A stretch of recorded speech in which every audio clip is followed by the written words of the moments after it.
adverb ወይውን መወዓውዒ An adverb is used to modify or further explain an adjective, verb or another verb.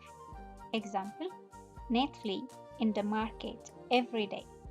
هذا መወዓውዒ ንሓደ ኣስተዋፅኦ ግሲ ወይ ካልእ መወዓውዒ ንምቕያር ወይ እውን ተወሳኺ መግለፂ ንምሃብ የገልግል እዩ።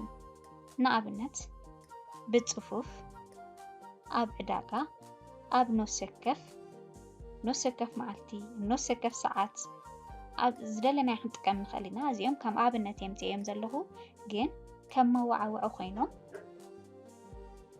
ወይ እውን ከም ተወሳኺ መግለፂ ንምሃብ ንጥቀመሎም ቃላት adverb ኢልና ንፅውዖም። ኤግዛምፕል ኣለና sentence ንኣብነት በእንግሊሽ I have a large pack pet dogs.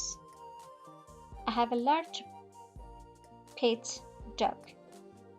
I have a very large pet dog. Very ትብል ደላ ኣዝዩ እዚ ሕጂ ንምንታይ ኢና ንጥቀመላ ዘለና adverb ኮይና ከም መወዓውዒ ኢና ንጥቀመላ ዘለና very large ኣዝዩ ገጅፍ very small ኣዝዩ ንኡስ